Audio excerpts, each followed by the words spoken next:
My name is Lisa Ross, though you may know me better as Paper Daisy Creations, and today I'm going to show you how to make a left and a right twist, which is a cable stitch without the use of a cable needle. So I've worked the beginning part of my shawl pattern, and now I'm going to work a right twist. Now, if you can see below, I worked a left twist previously on these two stitches. So for this particular pattern, I'm going to be using those same two stitches to make a left twist. On the wrong side row, it will be purled across. And then when I come back to those same two stitches, they'll be worked as a right twist, which I'm going to show you right now. Now, normally for a cabled stitch, to do a right cross, you would be putting this first stitch on hold, holding it to the back, working the next stitch, and then knitting the stitch off of the cable needle. But with this method, you don't have to use the cable needle at all. So I'm going to set that to the side and show you. I've got these two stitches which are going to be worked as a right twist. So what I do is I knit those two together, but do not take them off of the left needle. I keep them on there, and now I'm going to work the first stitch only. I knit that first stitch only, and then I pull both stitches off of the left needle. Now, as you can see here,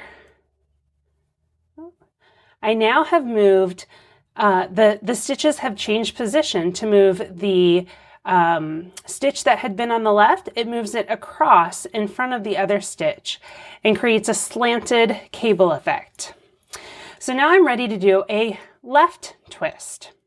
Now, to do this left twist, I want it to look as similar to the right twist as possible. So the best way to do this is to slip each of these next two stitches one at a time, knitwise off of the left needle. So I slip off 1, 2, both of them slip knitwise like you would for an SSK. Then I'm going to put them back onto the left needle purlwise so that they are in a new position. So as you can see now, both of these stitches have been turned so that the right leg is in the back instead of in the front. So for this stitch, I'm going to work into the back of these two stitches as they are currently positioned. So I'm going to go first into the second stitch only. So I go into the back leg of the second stitch that's on the left needle. And I'm going to work that stitch, knit that stitch through the back loop.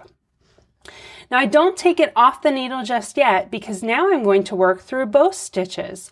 So I go into both of those stitches and I knit those together through the back loop.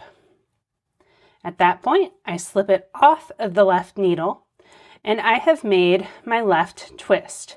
And what that does is it pulled the stitch that had been over here and it moves it in front of the other stitch. So I've now got my right cross here and my left cross here. Right twist, left twist, or right cross, left cross, depending on how you notate them. So this stitch pattern that I'm working is actually a series of a lot of right and left twists, and when put together, it creates this beautiful bubble effect, which to me looks a lot like the sea foam that you see on the beach or the bubbles at the edges of the waves. And I really love it for this design. So I'm going to go ahead and work my right twist and left twist once again, and I'm going to show those to you again.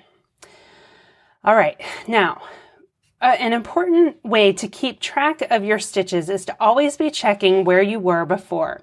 So I'm looking, and these two stitches before made a left twist in the previous right side row. Again, the wrong side row was purled across. So now I'm ready to make a right twist. I'm going to go into both stitches, knit those two together, do not take it off the needle, then go into the first stitch only, work that stitch, and slip both stitches off of the needle. I've got my right twist. Now I look at the next two stitches. These 2 stitches were previously used to make a right twist.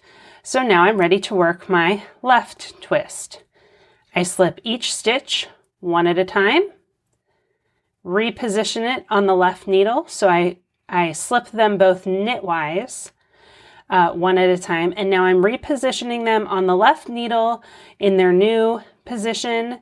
I slipped them back onto the left needle purlwise. I'm going to go into the back of the second stitch on the needle, through the back loop, don't take it off, and now knit those 2 together through the back loop, which creates the left twist. Okay, I'm going to show that one more time. This is the right twist this time. Working these next 2 stitches, I can see it was a left twist on the previous right side row. I work these 2 together. Then I work just the first stitch, take it off the needle.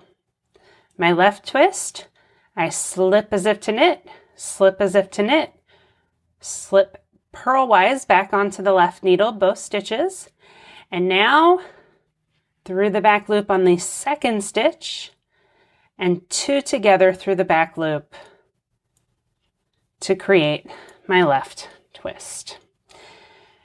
Keep working your right and left twists to create this beautiful patterning. If you're interested in this design, you can find it on Ravelry and on paperdaisycreations.com. Thank you so much, and I wish you all very happy knitting.